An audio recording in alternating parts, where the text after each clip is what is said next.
Bang on 11 o'clock. Welcome to the What's on at Punctual. Very punctual, Elephant and Castle Facebook page. Today, Melissa is joining me. Melissa has been away for a few months. Welcome back, Melissa. How are you finding your trip back Thank you. to Thank you. London? I'm still How was your trip? recovering. It's been Yeah. quite the process. My trip was okay, and then Mago's trip happened 4 days later because of COVID and dog rules and all this stuff. So she's back with me, which I think is I can breathe, which feels good. So That's good. it was exhausting. It was exhausting and expensive, but it feels good to be back. Yeah, a lot of things have changed, even with regards to your travel. I know you go back and forth from here to Canada a lot, but and that changed with all COVID and the regulations and all the vaccinations and everything, and that was a truth. Like last year, a truth for you was that you could travel back and forth to Canada with your animal, with your pet. And now that's no longer a truth. So maybe that would be a really good subject for us to talk about today, is that last year, maybe even pre-pandemic, there were truths in our lives. I think before, Sorry, go on. So what are those truths before the pandemic and last year that were true then, but are no longer true today? And I think that would be a really good topic for us to talk about over the next 45 minutes, apart from also welcoming you back, because I've really missed you. Yay. I know I have to say I missed you too, because when somebody told me that it's very rude if I don't say it back, which was you. Because I never said I missed you back, which I mean is my thing. It feels good to be back. So the question is, which is a question I like a lot, what is true for you now that is no longer true? Yeah? Because that's, I think, important. Because why don't we start with what is the idea of truth anyway, right? Because there's this like capital T truth, like what is true in terms of in my spiritual practice or my practice like of spirit, of connection, of like capital T truth. And then there's also the little t truths, or which are like we are just products of our own experience. Yeah. And so like what is true for me will be different from what is true for you based on the lenses we're wearing, based on our lives, based on our interactions and experiences. So that's pretty interesting. And I mean, my coffee hasn't kicked in, so I don't know, like that's pretty meta and pretty philosophical. So we could start with that. I'm not answering your question, but I think that's an important piece of what is truth anyway, right? Like what is actually truth, capital T and little t truth. So what do you think about that? I'm going to throw that question back at you. It was something interesting that you said about like, the glasses that we, what depends what glasses we're wearing for the capital T and the lower T truth. And I think that the word that comes to mind is perspective. So for me, I'll have a perspective of a truth, and that perspective will be how I'm feeling about the day. If I've eaten, have I had a good sleep? What are my personal relationships like? And you can kind of see the world in a different way, but also knowing that other people will have a different perspective on how they're seeing things. So how we see a truth, just depends a lot on perspectives on how we're feeling, but I also, I don't know, this to me, there's a big connection between heart truths and head truths. And I'm 50 years old, and I try really hard, and sometimes I just can't differentiate which one's which.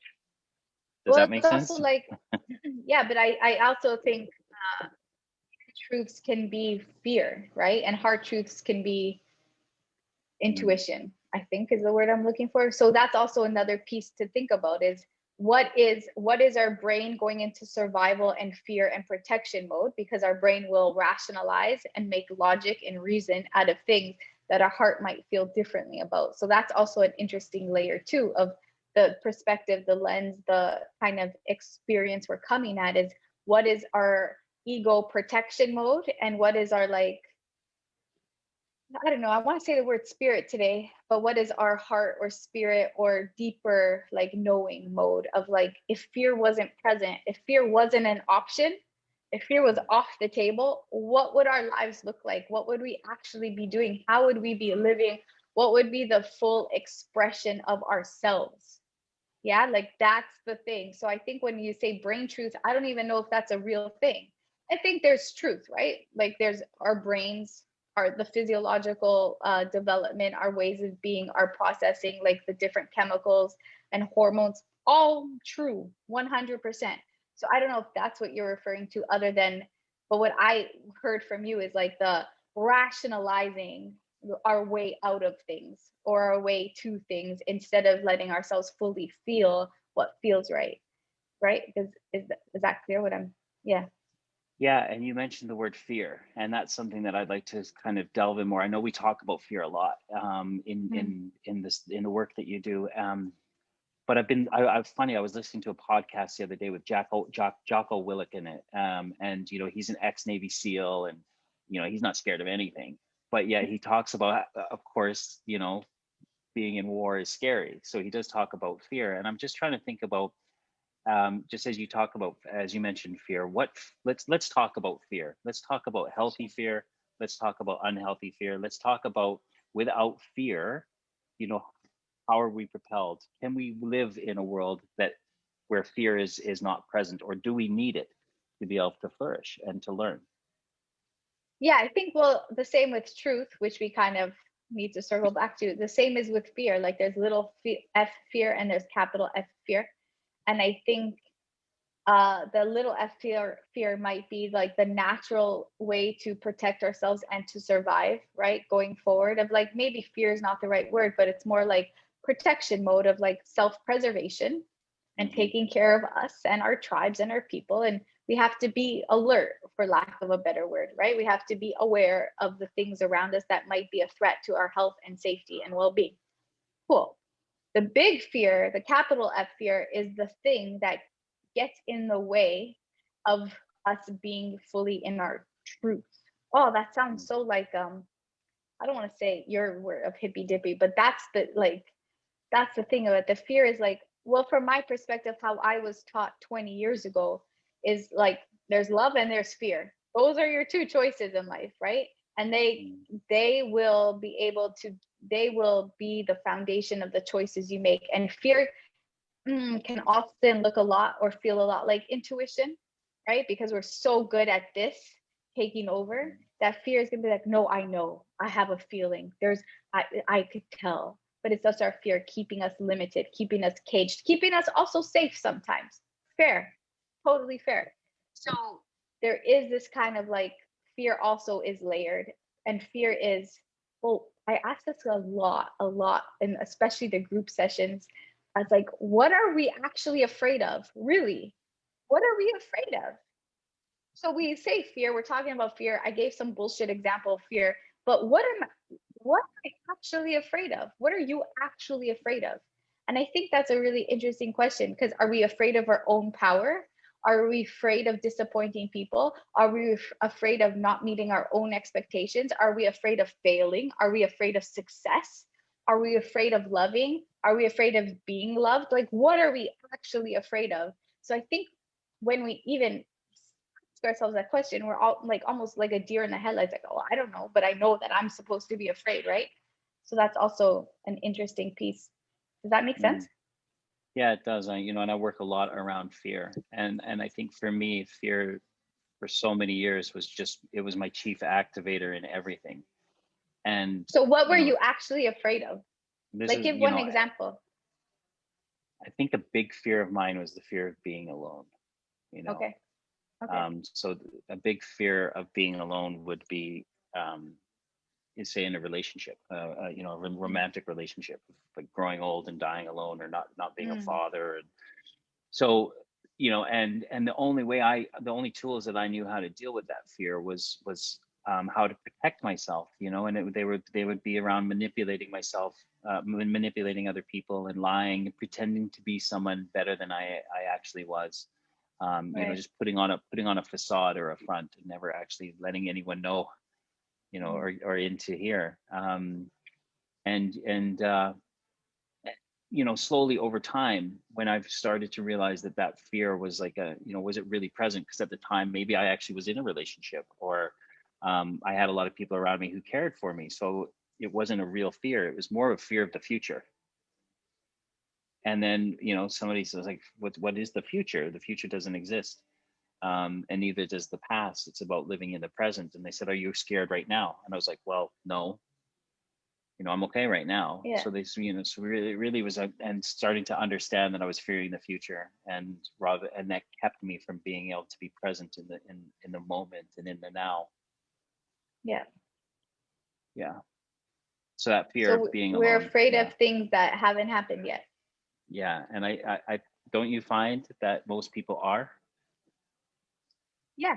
Well, because we don't know how to, or we're not taught or like nurtured to think that like this is the moment in time is okay. Mm. It's just okay as it is. There's no good or bad or anything. It just is. Like there's pain and there's stuff, but that's also all part of the overall experience. And if you're in the moment, there is nothing but you and the moment. So there's no thoughts, there's not time for anything else to exist, because time is also this thing we're making up, right? Mm. About this linear kind of way of being and what it needs to look like. So I feel like I'm being very vague in my What responses, about, but that's kind of where I am today. Go I on. hear a lot of people say that, the major fears for them is losing what they've got or not getting what they want, you know. Yeah. Well, Uh, because for me, I feel like we don't know how to trust ourselves, because we're often taught, especially in like Western, I think, societies, that our level of we get to know who we are based on the uh, the way we're received or perceived by other people. So if I make this amount of money and I work 12,000 hours a day and then I'm successful and I'm productive and I am an okay being, or if I'm like reach 32 and I have 3 kids, then I made it. Or to be a mom needs to look like this way, and to be in a healthy romantic relationship needs to be. So we're like putting our worth based on other people's experience of us. So other people's experiences of us are becoming our own truth, and we get lost. So when people are afraid of, what did you say, disappointing other people? no, no, What was your example? fear of losing what they've got or not Oh getting what yeah, they want. Yeah. because all the worth is put on the things outside of them, not inside. You can lose what you got. That does that have to change who you are? No, right? But we attach so much our identity and worth to the things around us that we forget that we're more than the things around us. We can exist just fine without the things around us, but we are grown and taught and like whatever that herded into a way to Mm. think that we don't get to know who we are unless we can be measured external, but we can measure it externally, right? That's a lot of I think that how we get disconnected from our own truth, right? Mm. And like I think that's a lot of like religions too, or kind of systems of structures say look outside for your meaning. Look outside of yourself for love. Look outside of yourself for truth. But really, the power is if we looked inside, easy. It's there. Mm. It's always been there. But we just forgot, to be honest. From my perspective, anyway, I think we just forgot. That was one of the things that I heard that you just said it, look up and out for solutions instead of looking down and inward. Yeah. And I don't know which one's easier. I know looking down and inward can be quite painful sometimes, I guess. Well, it's hard because we have to know that like we are complex, and a lot of different truths will be true at the same time, right?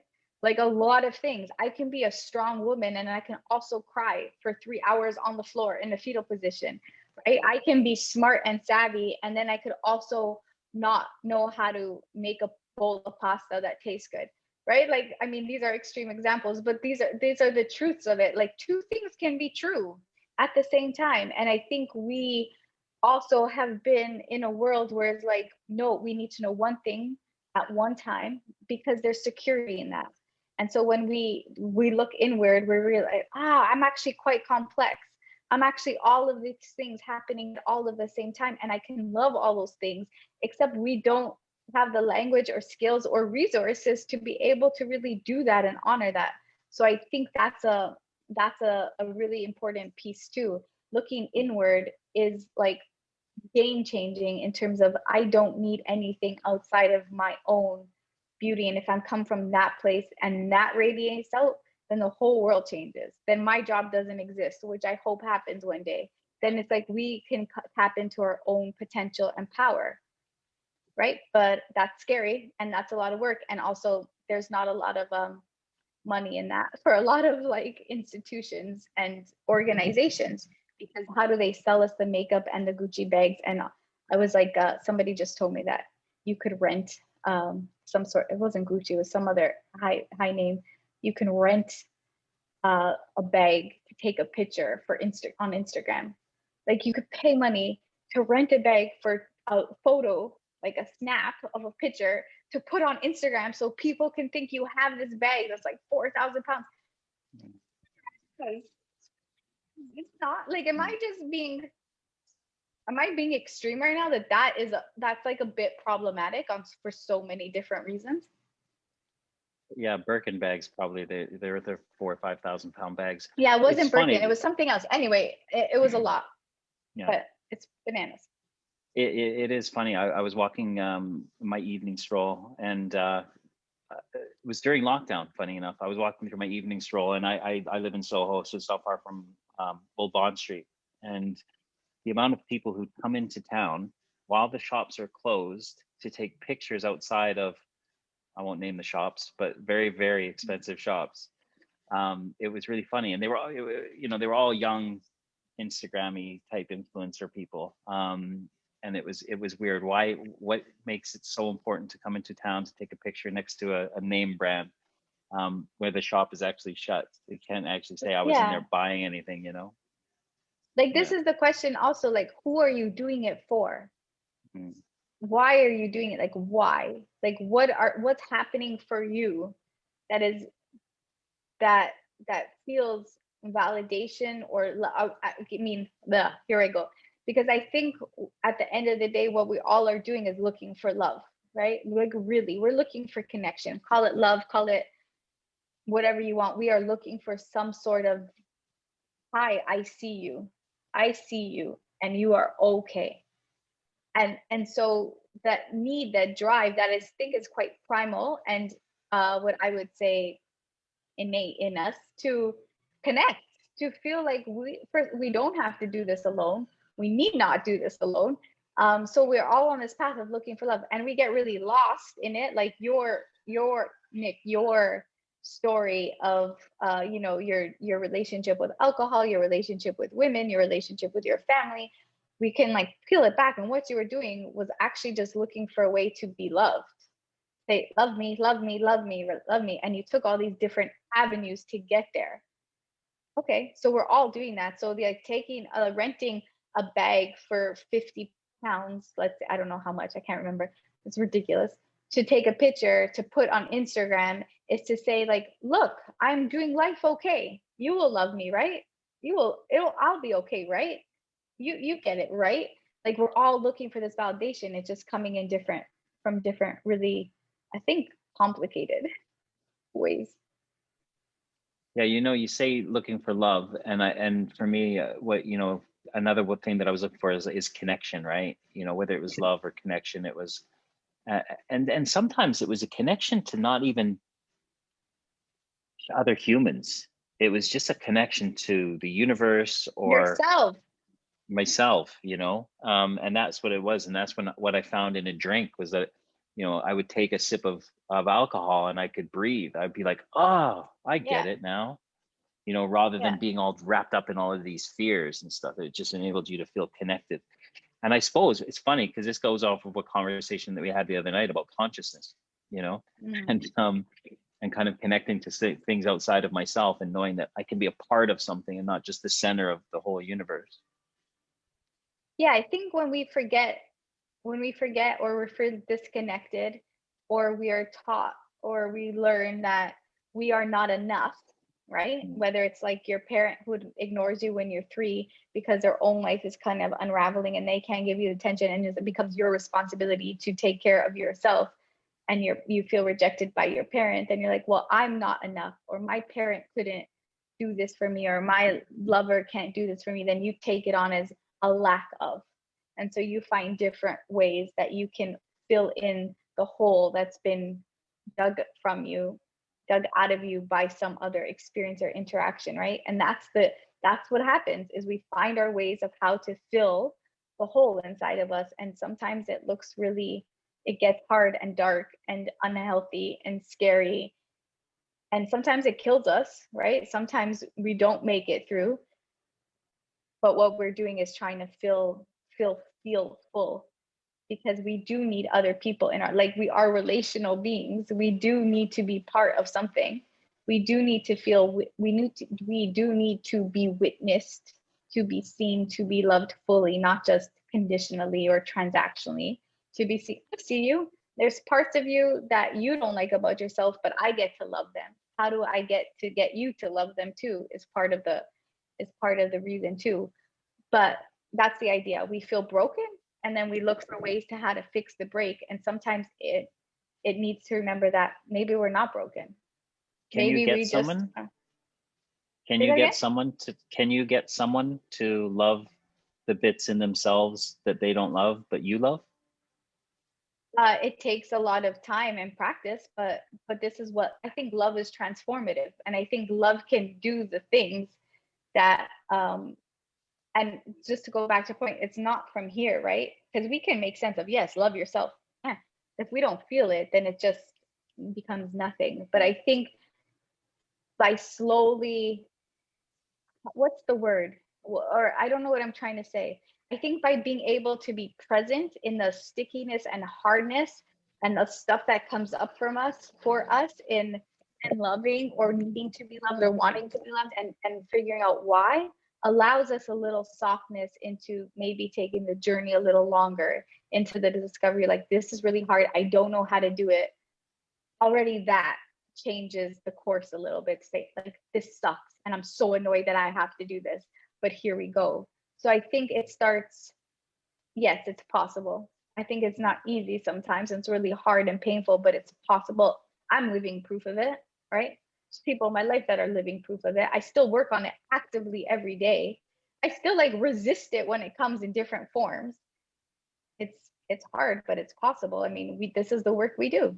Like, we get to remind each other, we get to polish each other up, we get to help each other remember that there's more than just the shit we tell ourselves and the way we beat ourselves up. There's more than that, and it is transformative, but it's not Yeah, easy. I think I'm good at beating myself up still. You know, I'm still looking at Sure. like good at looking at all the different situations in my life and going, it's all my fault.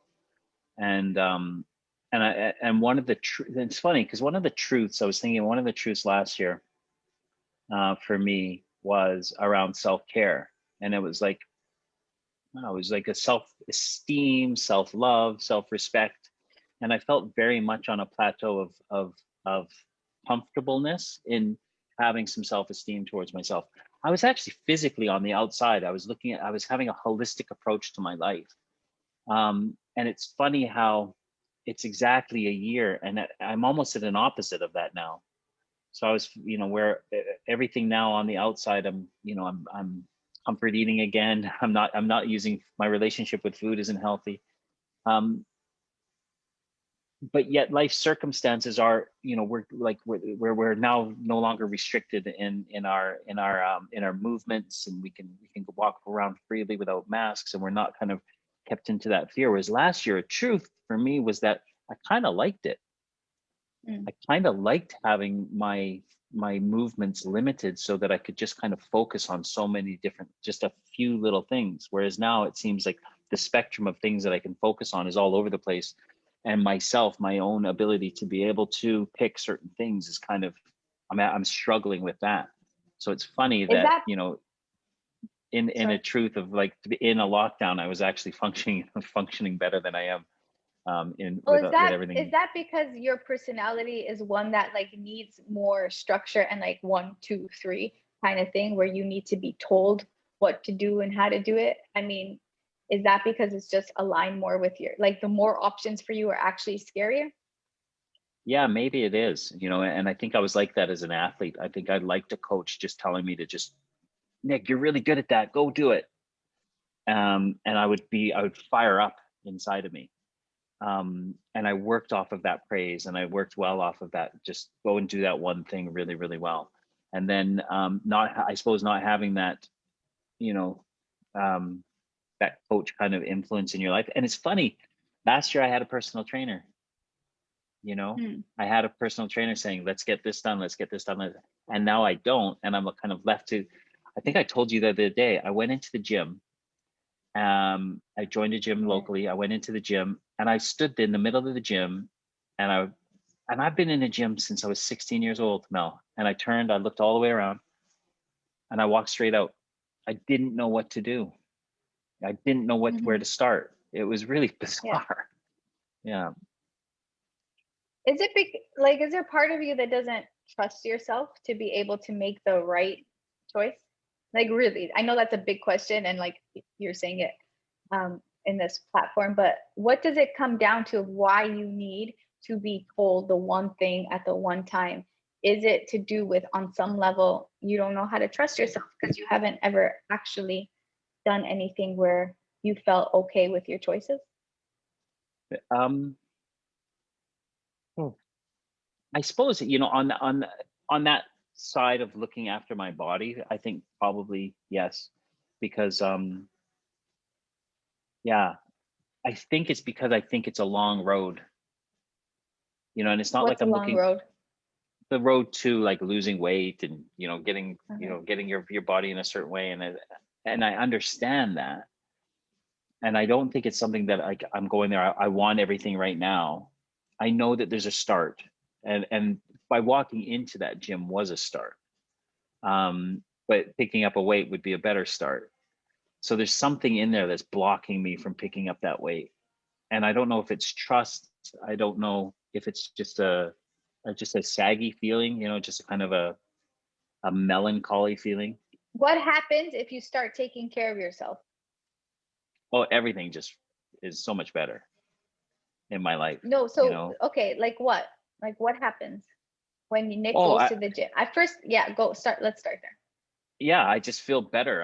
You know, it gets endorphins going, it gets the blood flowing. I feel like I've done something productive for myself, you know, because most of the day I'm thinking about business, I'm thinking about getting in something, I'm thinking about doing something, I'm thinking about, but for that moment, I suppose it's a little bit of, do you know what I think, Mel?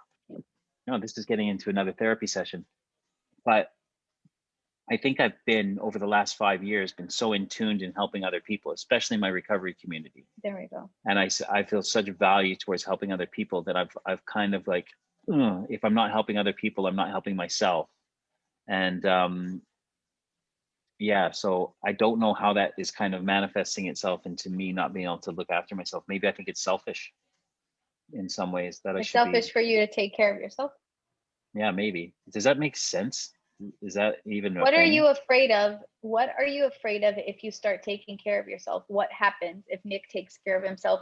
If he loses weight, if he feels good in his body, if he does stops limping because his hip is fucked up. Oh, sorry, messed Oops. up. Um, what happens if you start taking care of yourself? Like, what are you afraid of when you're healthy or and when you're happy in your body? What are you Yeah. afraid of? What am I afraid of? Hmm. I don't know. I know this is like, am I supposed to fill up space of silence? Like, I don't want to because I think it's important, but I recognize it's being recorded and stuff. Yeah. So what am I afraid of if I start looking after myself? I don't know. Maybe people will see me differently. In what ways? They'll see me as, you know, I think what it is that I'm kind of fighting this overall kind of movement of um, a facade kind of life, you know, like people putting on a facade of a life rather than getting to the true essence of you. So I'm thinking maybe that to see the true essence of me, I need to see somebody struggling. Why are you answer? Okay, okay. Yeah. Yeah. Also, what are you afraid of? Because you answered about other people seeing you. Well, how are you afraid that you're gonna start seeing yourself? What does you taking care of yourself invite in for your relationship with yourself that is scary? Yeah. Maybe it is some kind of element of selfishness. I think, I don't know. So if you're selfish because you're going to the gym, then what happens? How does your relationship with other people change that you're afraid of?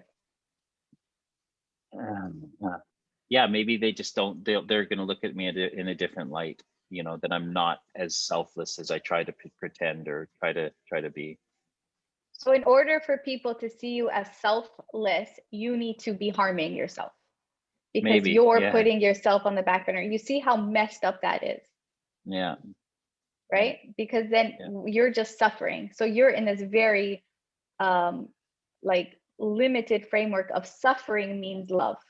Suffering means I'm at, like, it's a very martyred kind of like idea.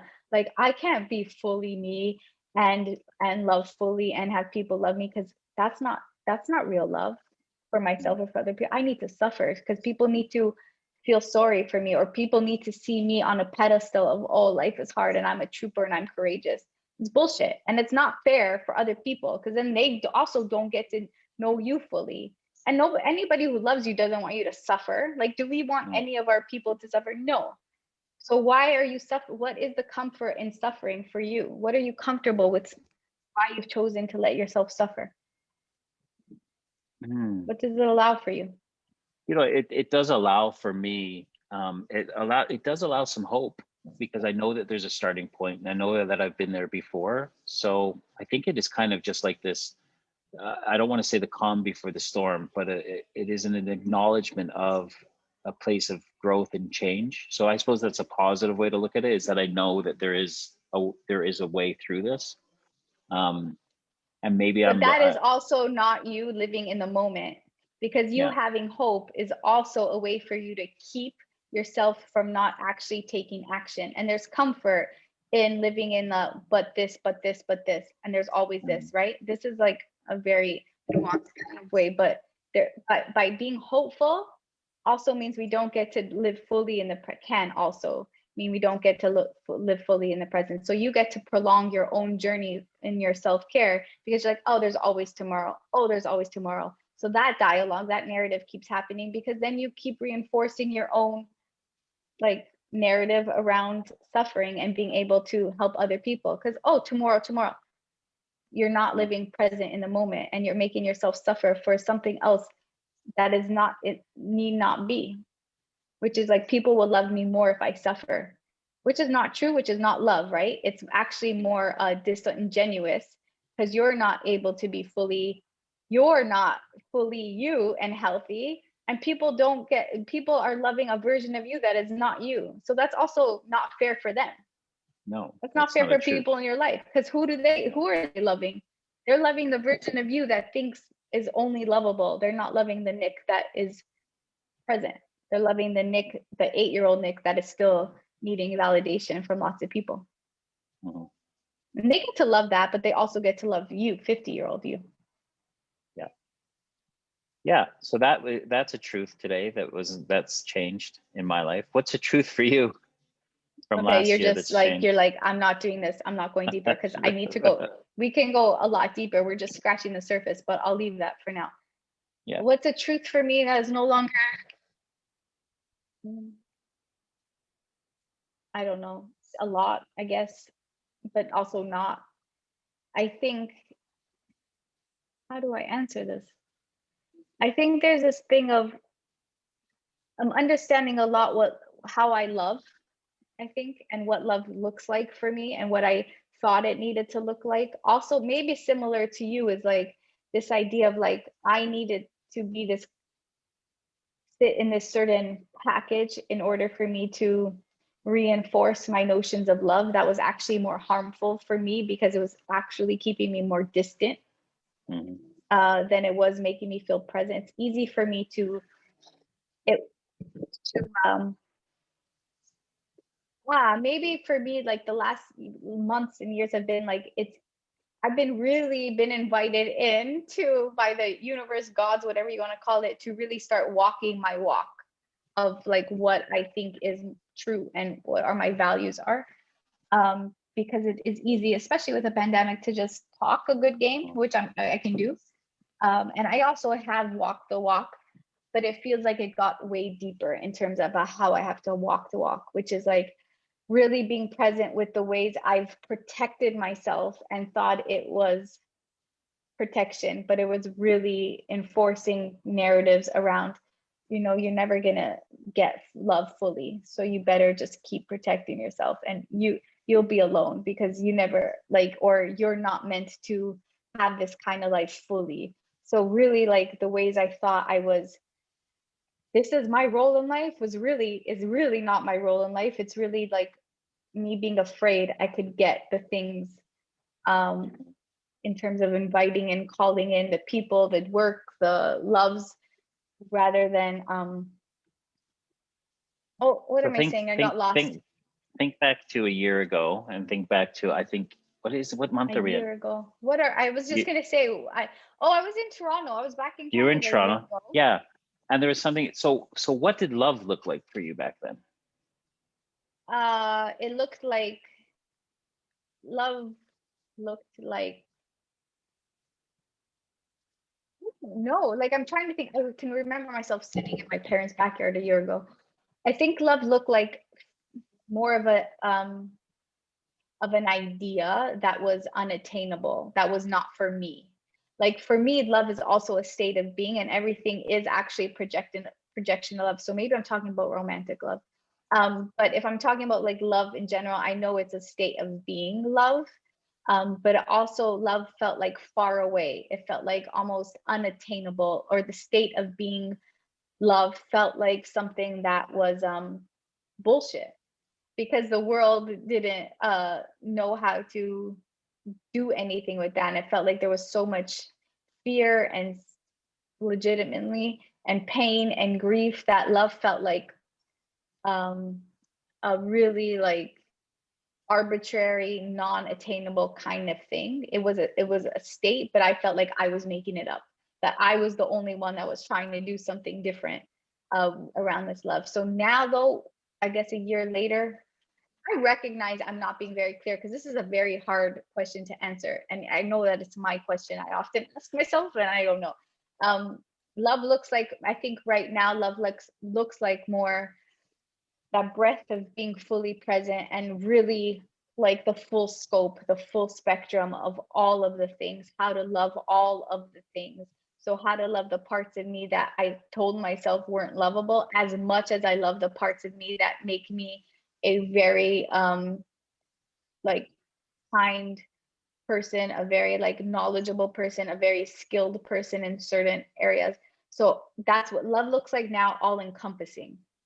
And it looks like patience. Oh shit, oh sorry, I'm swearing a lot. That's what I feel like love looks like now, in terms of me living it. Before, I thought I was under the impression that it looks like you have to give up part of yourself, or you have to put firm boundaries and say that's not okay. Like this idea around council culture of like, nope, too bad, you failed, done. That's not true for me at all. That's easy for me to say, too bad, you failed, you did this wrong, out. Now what it's been looking at the last few months is more like, whoo, here are all the pieces that are all true all of the time for every person and party involved. And how do we work from that? And how do I breathe through that? And how do I acknowledge my role in all of that? So love looks now for me. Here we go. It only took me fucking 10 minutes to get to it. Is love looks like patience for me now. And not, and before it was very easy dismiss. You feel that's not love. You need work. Go get your shit together. Go fast. Now it looks like, tell me more about that and what I'm bringing in. It's more about how am I contributing to this interaction, to this state. So love for me looks like patience now. How does that enable you to receive love? So Oh, I love, don't know. I'm so bad at receiving love. It's so hard for me to receive love. why? Oh, because for most of my life, I felt like I wasn't deserving of it. I spent most of my life with okay, I'll talk about romantic love in this context, but I think because I spent most of my life thinking like you're gonna do this life alone, because people will disappoint you and fail you, and any kind of partnership will just leave you in distrust and abuse and all this nonsense. So you will do this life fully, but also not in a romantic relationship, because that just leads to pain and disappointment. So that was the narrative, really, like really you don't get to do this life partnered up romantically with somebody, because it's just not worth it, and you probably don't deserve it, because you're probably not really lovable. That was like a deep wound, childhood wound I carried, right? Mm. I still carry. But so because of that, I like really convinced, I really set up my life. Well, you've seen it. I really set up my life where I do it alone. I'm independent. I'm taking care of everything. Don't ask me for coffee in the morning. I am taking care of myself and my dog. So when somebody in my life offers like kindness to me or support, even my best friends, it's like I don't want to go out of my way because because I don't know what to do with somebody's love for me. Really, like, because it's so beautiful and it's so genuine and it's not with conditions and it's not asking me of anything other than like, I love you, so let me do this for you. That's a really heart opening thing to say, to accept, is like, you just love me and you want to do this just because, even though that's what I do for people. I don't need a reason to do anything for people I love. I want to do it because I love them, and I do it fully and truly. Somehow I've had a hard time believing that somebody can do that for me. Like, what's your game? What's your motivation? What do you really want out of this, right? So what was your question? How About do I receiving receive love. love? But I want, yeah, so you Yeah. being able to receive love in a different way and in Yeah. a pure, patient way. Have you Yeah. started to feel more love for yourself this year than you had for yourself last year? Started I to, kind or of loved myself. It wasn't about me love. I kind of like who I am, and I love actually all of it. I know there's parts of it that um are a little bit sorry, I'm like so distracted because I'm breaking into a hive, and that's very weird. mm, Anyway, stay tuned for that. I think it's my relationship. I've done the work. I still am doing the work about, I like myself. I think my lesson the last year, or the invitations have been about really me being allowed to able to receive love, like mm, really fully, and to be able to be loved, because I know how to love myself when I'm cranky and when I'm a little bit mean and when I haven't. I know how to like be patient with myself. I don't. I'm learning how to have somebody also get to love the parts of me that are that way, because I think at some point we always have this like performative thing around. I'll It's easier if that person loves me if I'm this way, this way, this way. So we get stuck in the performance of it. And so the last few months or year have for me have been like to like recognize when it's a performance and the reasons why I feel the need to perform to mm. be loved, rather than saying like, oh, I messed up, that was hard, thank you for loving me through it. Like, that's been the difference. The relationship with love for yourself is a relationship with, Melissa today, who just had a birthday, to the Melissa going back, 10 years, 20 years, childhood Melissa. Did you find that the love for yourself, the one that you thought that was the unlovable Melissa, do you think that you needed to love her first to Yeah, enable someone else 100%. to love? Right. So it's about our love for ourselves that enables us to let others. Or can it work the other way, where we can let someone into our lives and say, you can love that part of me and maybe I'll learn how to love it too? I think they can work at the same time. Sometimes they will work at the same time, right? And that's why I meant like the transformative nature of love is like, if we are doing that work of the inner stuff that needs to be tended to in child at the same time of being able to have somebody hold space for us in a way where we could bounce back and be reflected back in a non-judgmental or bullying kind of way, both of the things are happening at the same time. So so yes, we have to do that inner work, and also we can't discount how important it is to be able to have people around us like championing, championing, Championing, yeah, championing. us on and saying like, okay, I got you. Yeah, you're gonna go down a bit, but here we are, we're back, and that's okay too. So I think both need to often happen, can happen at the same time. It's really hard. It's exhausting, but that's what happens too. I think that's where the work comes, is like you are witnessed back. Anyway, I know we're up for time. I Yeah. need to think about that anyway. Yeah. Lots came up today. Thank you so much for the chat. Yeah, thank you. I feel like I didn't actually answer anything, but it felt deep. It feels I like think we hit some if shit. yeah, you've got to stop swearing.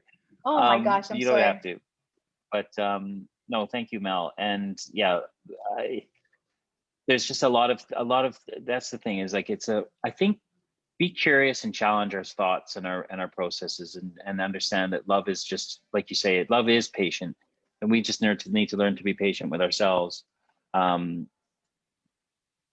also, To this is fully, not true all the time. What yeah, would this yeah. say? If fear wasn't an option, what would we do? How would we act? How would we express ourselves if fear wasn't an option? Fear of failure, disappointment, anything. If fear wasn't an option, what do we do? That's a good question, I think, to end with. Cool. Sorry, I cut Thanks you off. everybody. No, it's all good. Thanks everybody. What's on at Elephant and Castle Facebook page. Don't forget, on Thursday, I'll put the link in the chat. Don't forget, on Thursday, I'm going to be leading that conversation around tough and tender, which is getting momentum, and it's kind of really growing nicely now. So yeah, anybody feel free to join us at 11 a.m. on Thursday. And Mel, thank you. Have a beautiful rest of your day. Thank you. Thank you. See you Okay, soon. bye everybody. Bye.